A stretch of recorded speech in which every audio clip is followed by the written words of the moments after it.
빵을 만드는 제빵 학원에 가서 뭘 배울 수가 있을까요? 뭘 배울 수가 있어요? 빵을 만드는 기술들을 배울 수가 있을 것입니다. 컴퓨터를 배우는 컴퓨터 학원을 갔어요. 그럼 뭘 배워야 될까요? 컴퓨터 활용 능력을 배워야 되죠. 여러분, 교회에는 여러분들이 무엇을 기대하고 또 얻을 수가 있을까요? 무엇을 기대하십니까? 교회에서? 교회에서는 무엇을 기대해야 하냐면 교회에서는 하나님의 말씀을 배워야만 합니다. 또한 하나님의 말씀을 배움으로 영원한 생명을 얻어야 하는 것입니다. 여러분, 그런데 이 두 가지는 교회에서 하나님의 말씀을 배우고 영원한 생명을 얻는 것은 성령 하나님의 역사하심이 없이는 안 됩니다. 지난주에 이어서 오늘 성령 하나님의 역사, 책망케 하시는 성령 하나님의 역사 세 가지를 말씀을 드렸어요. 첫째는 죄에 대하여 책망하신다. 우리는 죄인이라는 사실을 인정하지 않지요.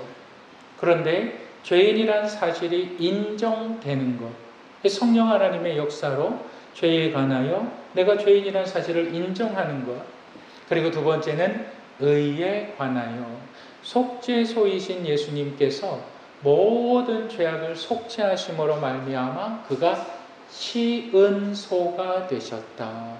이제 구원받은 하나님의 사람들은 인생을 살아가는데 하나님의 은혜를 행할 수 있는 삶을 산다. 의에 관하여, 심판에 관하여. 심판은 누가 심판을 받았다? 사탄, 마귀가 심판을 받았다. 그래서 우리의 삶에 있어서 두려움과 공포 가운데 우리가 삶을 살아가지 않는다라는 것을 지난주에 말씀을 드렸습니다.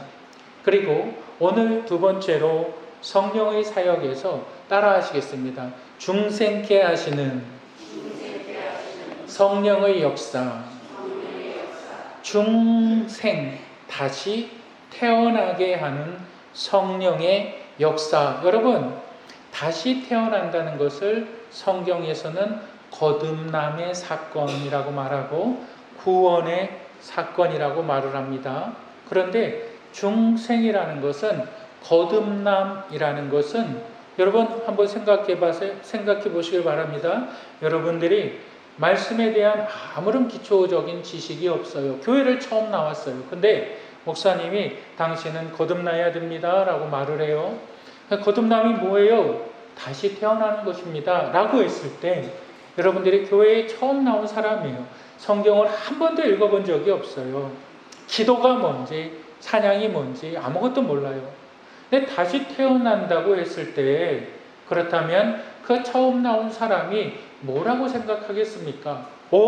내가 다시 엄마 뱃속으로 들어갔다가 다시 나와야 된다는 것 아닌가? 그렇게 생각하겠지요. 왜? 자기의 경험으로는, 자기의 지식으로는 태어남이라는 것은 그거밖에 생각되어지지가 않습니다. 그래서 본문에 니고데모가 그렇게 이야기를 하는 거예요. 내가 다시 어머니 뱃속에서 태어나야 합니까? 여러분, 거듭남이라는 것은 우리가 한 번은 누구에게 태어납니까? 생물학적으로 육체를 통해서 태어나는 것인데 두 번 태어나는 것은 위로부터 태어나는 것입니다. 이것을 성경은 거듭남의 사건이라고 말합니다. 여러분, 어디로부터 태어난다고요? 위로부터. 이것을 절대 잃어버리면 안 됩니다. 내가 태어나는 것을 어디로부터 태어납니까? 따라 하시겠습니다. 위로부터. 위로부터 나지 아니하면 하나님의 나라를 볼 수 없느니라. 여러분, 위로부터 난다는 뜻이 무엇입니까? 내가 거듭났다는 사실을 어떻게 알 수가 있습니까? 여러분, 오늘 그 말씀에 대해서 우리가 깨닫는 이 말씀이 어떤 사람들에게는 굉장한 두려움의 말씀이 될 것이고 어떤 사람에게는 확신의 말씀이 될 것입니다. 저 여러분들이 이 말씀을 통해서 하나님께 영광 돌리시기를 주님의 이름으로 축복합니다. 우리 다시 한번 따라 하시겠습니다. 중생케 하시는 성령의 역사. 네, 중생케 하시는, 중생이라는 것은 거듭나는 것이다. 거듭나는 것은 어머니의 자궁에서부터 나는 것이 아니라 위로부터 다시 나는 것이다. 위로부터 다시 태어나는 것이다. 내가 구원받는다, 거듭났다라는 것에서 내가 거듭난 사실을 증명하는 첫 번째가 있는데, 여러분 그것이 뭘까요? 마음의 변화를 경험하는 것입니다. 우리 한번 따라 하시겠습니다. 마음의 변화를 경험한다. 내가 거듭난 사람인지 내가 중생케 된 사람인지 아닌지를 어떻게 알 수가 있느냐? 마음의 변화가 있는 사람. 여러분 한번 그림을 보여주시겠습니다. 그림을 한번 보여주세요. 마틴 루터의 종교개혁에 가장 큰 영향을 받았던 그 캠브리지 칼리지 교수였던 레티머 주교가 거듭남에 대해서 아주 단순하게 이야기를 했어요. 거듭났다는 것은 마음의 변화가 있는 것이다. 마음의 변화가 없는 사람은 거듭나지 않은 사람이다. 아주 종교개혁, 마틴 루터의 종교개혁, 그 95개조 반박문을 통해서 영국으로부터 유럽으로부터 막 종교개혁에 있어서 100년 후에 이 레티머 주교가 그 종교개혁의 큰 일들을 감당을 해요. 그런데 이 사람이 얘기한 건 이거예요. 당신이 거듭났습니까? 당신이 구원받았습니까? 당신이 하나님의 자녀입니까? 그 기준이 뭡니까? 마음의 변화를 경험했습니까? 마음의 변화가 있습니까? 라는 거예요. 우리의 마음이 그렇다면 어떠한 변화를 경험하는가? 여러분 에스겔서 11장 19절을 한번 다 같이 읽겠습니다. 내가 그들에게 한 마음을 주고 그 속에 새 영을 주며 그 몸에서 돌 같은 마음을 제거하고 살처럼 부드러운 마음을 주어. 저 사람 거듭난 사람이야. 저 사람 하나님의 사람이야. 저 사람 구원받은 사람이야. 마음의 변화가 있는데 그 마음이 어떠한 마음이냐? 부드러운 마음. 부드러운 마음이 뭘까요? 애기 살 같은. 여러분 그 갓난 애기 엉덩이나 이렇게 피부를 만져보신 적 있습니까? 그것을 부드럽다라고 말을 하는 거예요. 그래서 부드러운 마음은 어떠한 마음이냐면 아주 하나님의 말씀에 민감한 마음이에요. 하나님의 말씀에 민감해요. 그래서 나를 움직이는 것이 하나님의 말씀이에요. 그런데 돌 같은 마음은 어떠한 마음일까요? 여러분 우리가 신발을 벗고 양말을 딱 벗으면 그 발 뒤꿈치에 굳은 살 이렇게 박힌 분들 계시죠? 굳은 살은 바늘로 찔러도 아프질 않아요.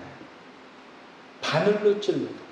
하나님의 말씀이 선포되어지고 하나님의 은혜를 증거해도 돌 같은 마음은 굳은 살과 같이 내 마음이 굳은 살이 박혀 있어요. 말씀이 들어가지 못해요. 그건 무슨 말일까요? 말씀을 깨닫지 못해요. 그거를 돌 같은 마음이라고 합니다.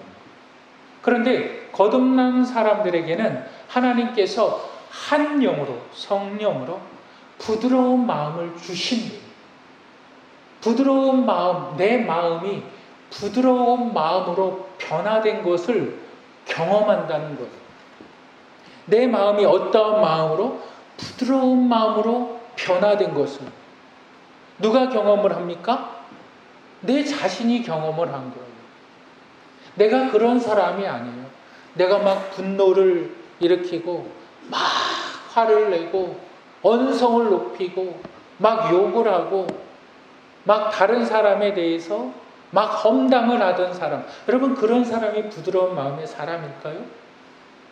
절대 그렇지 않습니다.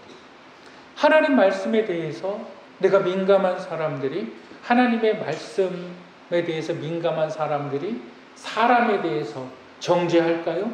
여러분 절대 그렇지 않습니다. 여러분 부드러운 마음이 있는 사람들은 정말 하나님의 말씀에 민감합니다.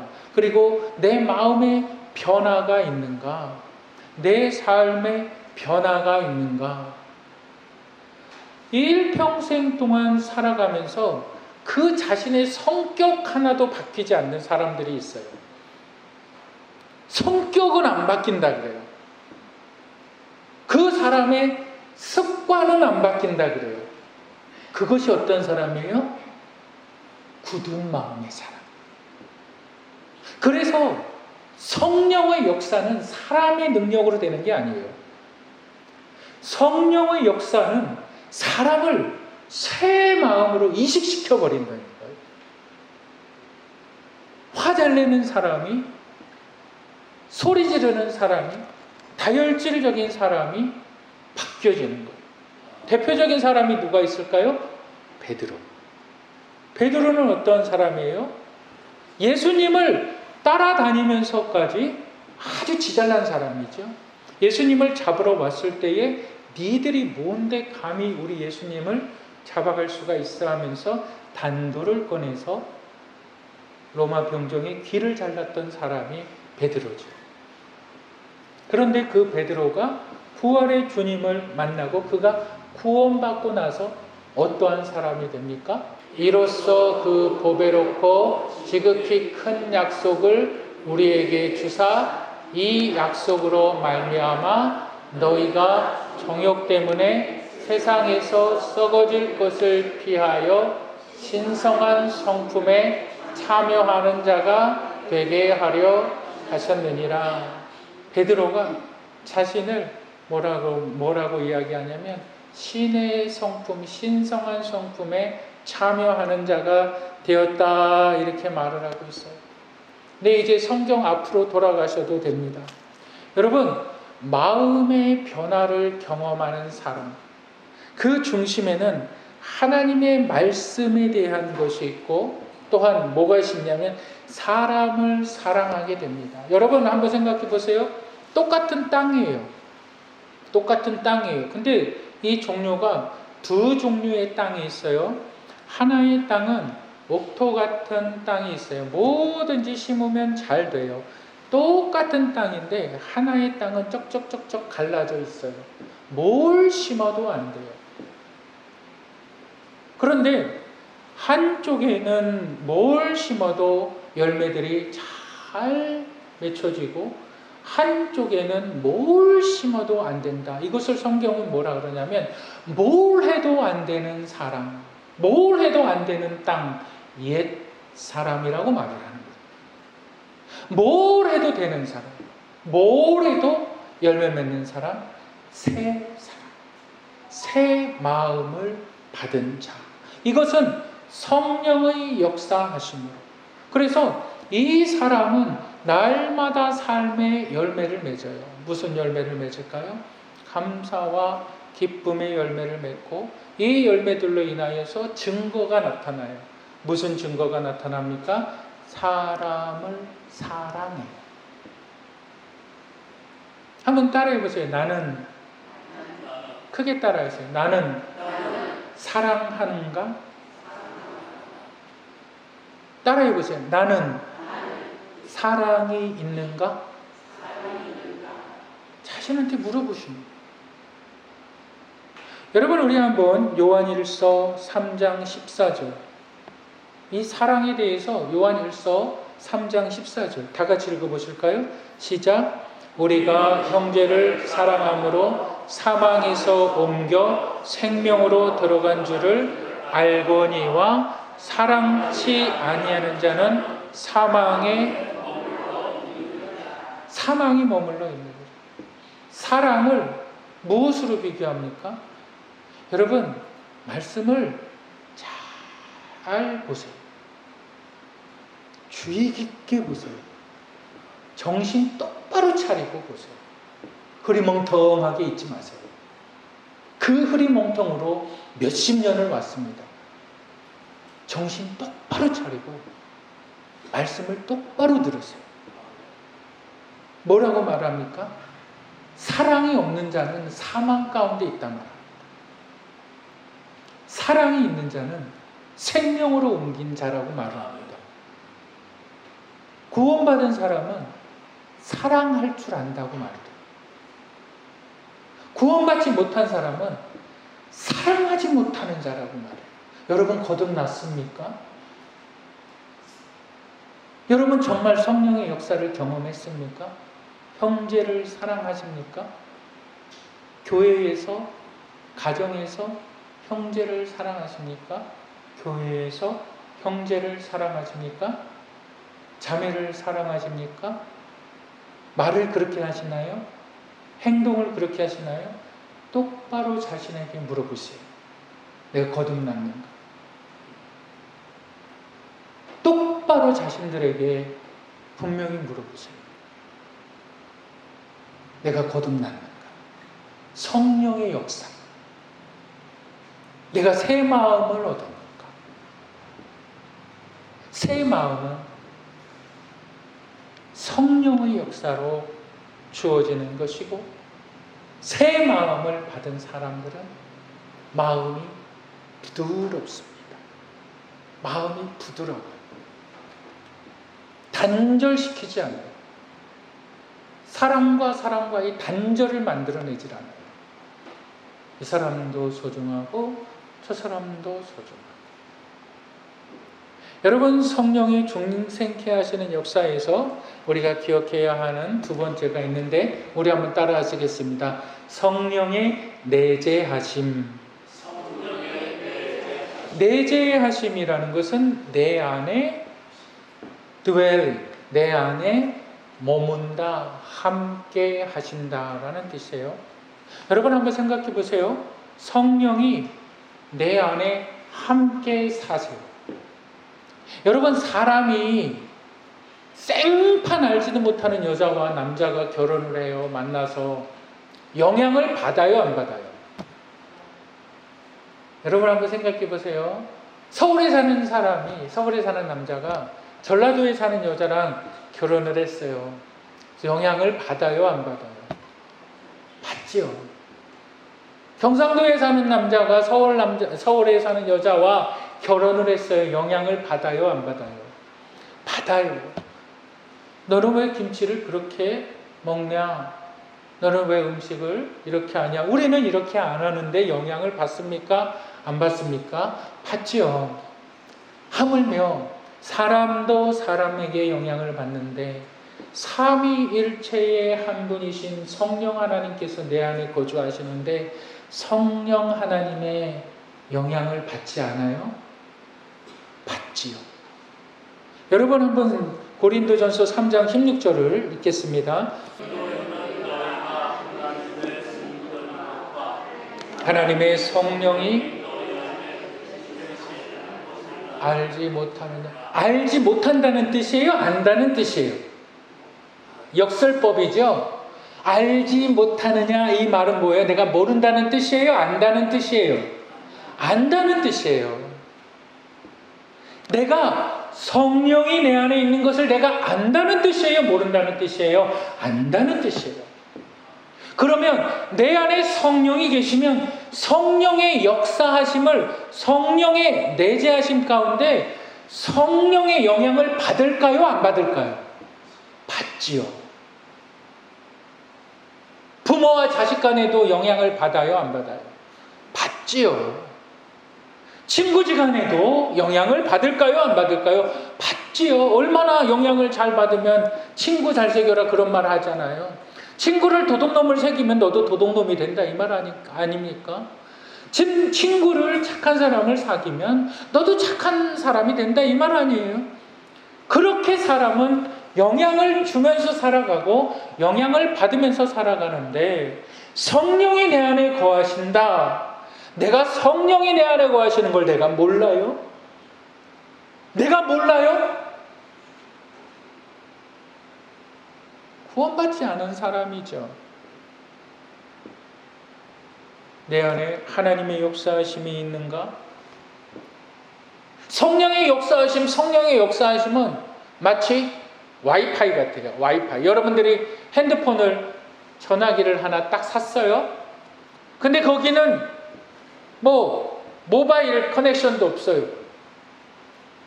그냥 내가 이 와이파이가 연결되어지지 않는 거는 그냥 전화일 뿐이에요. 근데 이것이 인터넷에 접속이 돼요. 그럼 그건 전화기의 수준을 넘어서요. 이걸로 영화를 볼 수도 있고, 내가 이걸로 은행 업무를 할 수 있고, 내가 이걸로 못하는 것이 없어요. 수없이 많은 정보를 찾을 수도 있어요. 성령의 내재하심이라는 것은 우리의 삶의 와이파이와 똑같은 거예요. 하나님의 커넥션이 내 안에서 작용되어지는 거예요. 보지 못하는 것들을 보게 하는 거예요. 깨닫지 못하는 것을 깨닫게 되는 거예요. 내가 하나님을 의지하는 거예요. 말도 안 되는 문제 가운데 하나님 앞에 나아가는 거예요. 하나님, 나 죽을 병 걸렸습니다. 하나님은 낫게 해주실 수 있는 분인 줄 믿습니다. 라는 황당한 말도 안 되는 짓거리를 합니다. 왜? 성령의 깨닫게 하심을 통해서 하나님은 고치실 수 있는 분임을 내가 믿습니다. 왜? 내 안에 성령께서 가르치시는 거예요. 그리고 나서 이 성령께서, 내 안에 계신 성령께서 하시는 것이 뭐냐면 하나님의 뜻을 깨닫게 해주시고 하나님의 뜻 가운데 나의 삶을 이끌어 가시는 거예요. 그래서 성령께서 제일 많이 싸우시는 사람이 누굴까요? 성령께서 가장 강력하게 싸우는 사람은 나예요. 내 안의 역사에서 나를 성령께서 가장 나와 싸우는 거예요. 그래서 이것을 깨달은 사도 바울이 뭐라 그러는지 아십니까?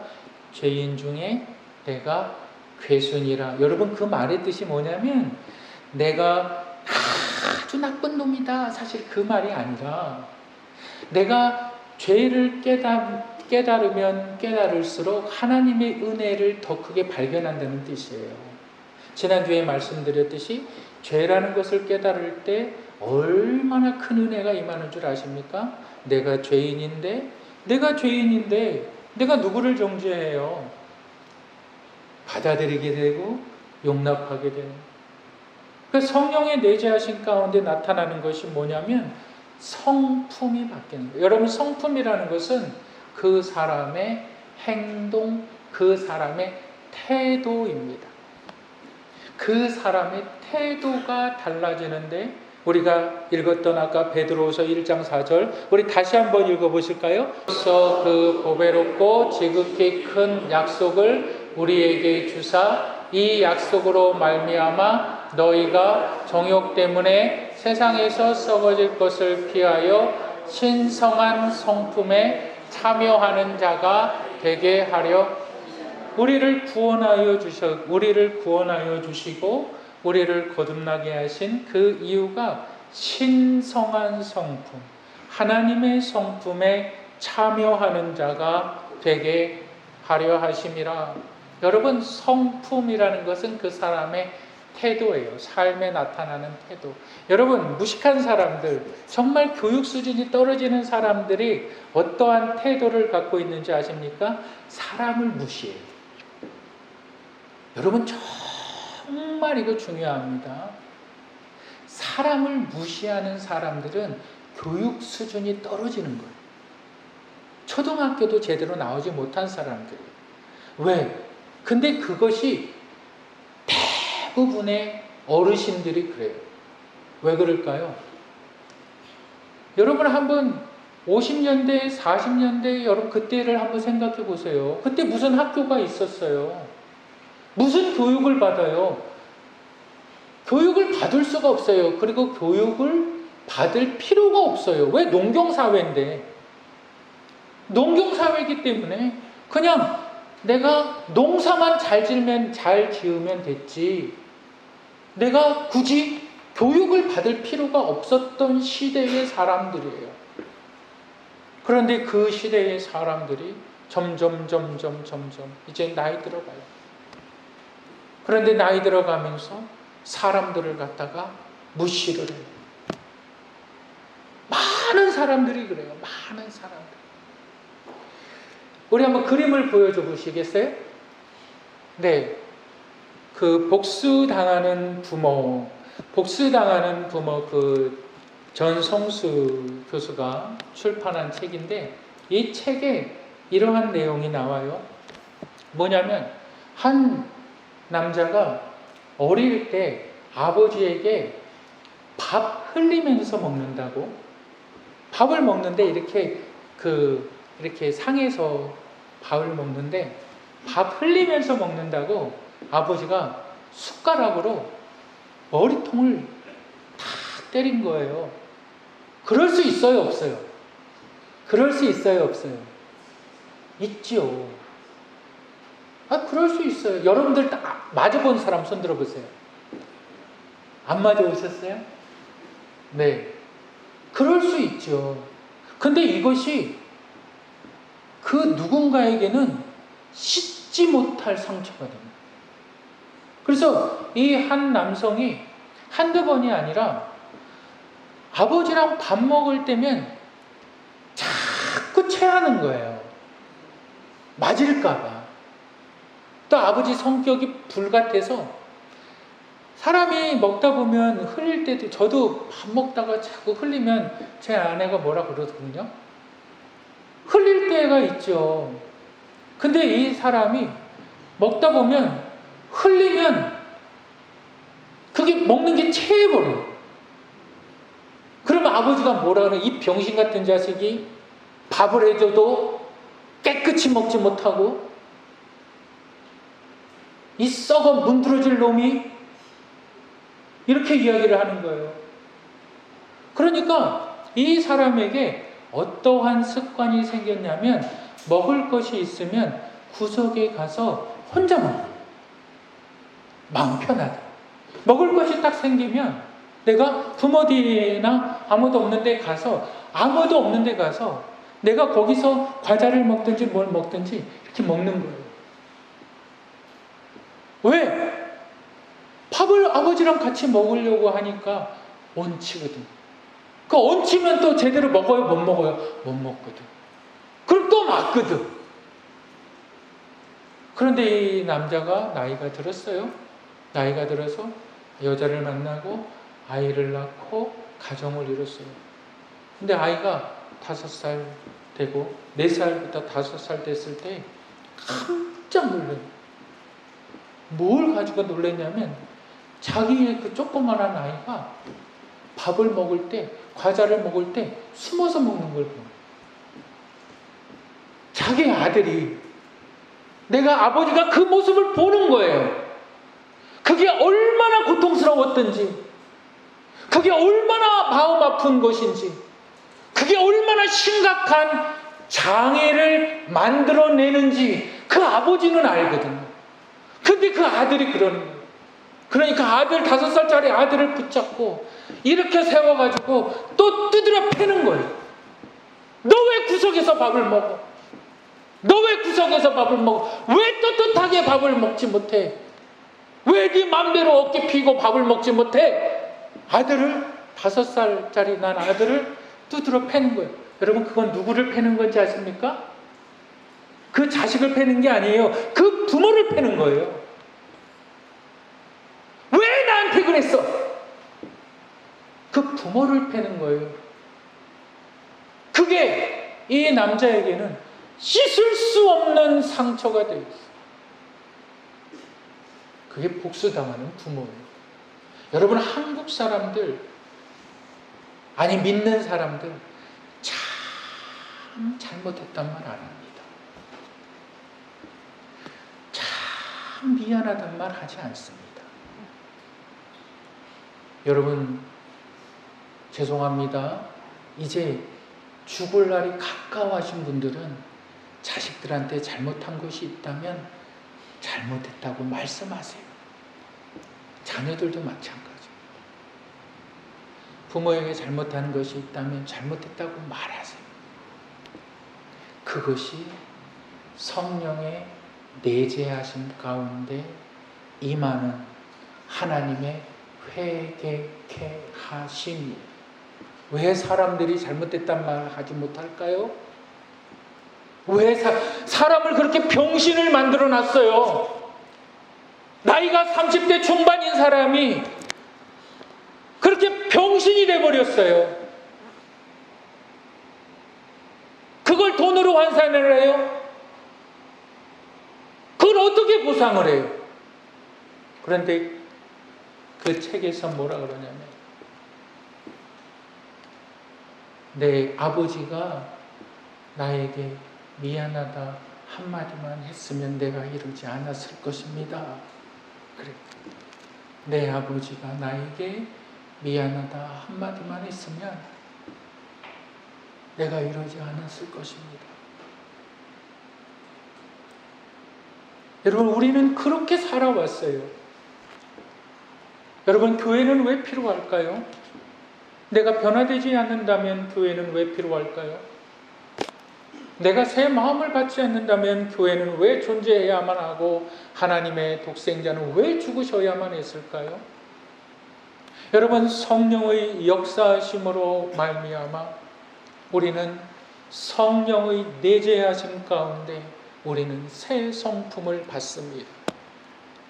자녀로부터 받은 상처들도, 부모로부터 받은 상처들도 나에게 상처가 되어지지 않는 이 놀라운 은혜, 이 놀라운 역사. 그러면서 저 진중권 교수가 쓴 복수당하는 부모에서 그 책의 이야기의 주인공이 이런 말을 해요. 내 부모가 나에게 한 번만이라도 미안하다 라고 말을 했으면 내가 이러지는 않았을 것이다. 그런데 더 안타까운 게 무슨 말인지 아십니까? 지금은 그 말을 들을 수가 없다. 그게 무슨 말인지 아세요?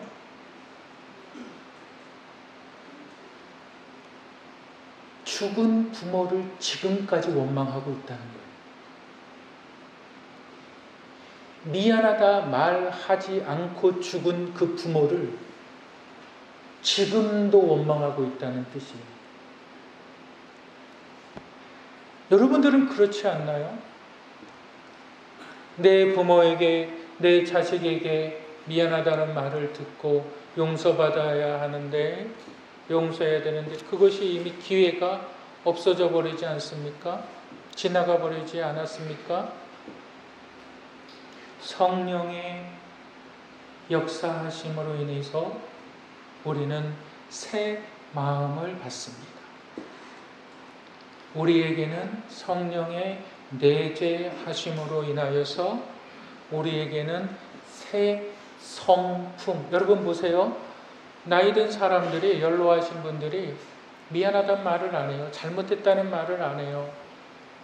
자존심 상하는 것 같고, 내가 아래에 있는 것 같고, 기분 상하는 것 같고, 내가 좀 쫄리는 것 같고, 그래서 말 안 해요.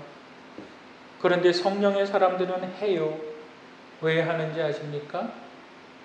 사람이 자기보다 중요하기 때문에. 하나님께서 그 마음을 주시기 때문에. 내가 자존심 상하는 것보다 그 사람이 더 소중하기 때문에. 내가 기분 나쁜 것보다 하나님은 그 사람을 더 사랑하시기 때문에. 내가 미안하다는 말을 해요. 내가 잘못했다는 말을 해요. 그것이 관계를 회복시켜버려요. 그것을 아는 거죠. 누가? 성령의 사람들이. 여러분들의 인생 두 번째 시간까지는 구원에 관한 성령의 역사였습니다. 여러분, 교회는 왜 존재합니까? 우리 영생침례교회는 왜 존재합니까? 교회가 부흥해서 여기에 막 수없이 많은 사람들이 모여들고 교회가 잘 되고 그러면 좋죠. 근데 교회가 구원을 선포하지 않는다면 교회는 없어져야 되죠. 교회는 사라져야 되죠. 여러분, 교회는 사람을 구원하여 하나님의 자녀를 만드는 곳입니다. 여러분들은 구원 받으셨습니까? 하나님의 자녀이십니까? 내가 새 마음을 받으셨습니까? 내가 거듭났습니까? 내게 새 성품이 있으십니까? 없다면 지금이라도 회개하시고 예수 그리스도를 영접하시기를 주의 이름으로 축복합니다. 기회는 없어요. 기회는 오늘 지나고 어떤 사람에게는 끝일 수도 있어요. 성경을 믿으세요. 한 번 죽는 것은 사람에게 정해진 것이요. 그 이후에는 심판이 있으리니 누구든지 나를 믿지 아니하는 자는 영원한 사망의 불못에 들어가느니라. 이 말씀을 붙잡고 회개하시는 분들이 되시기를 주님의 이름으로 축복합니다.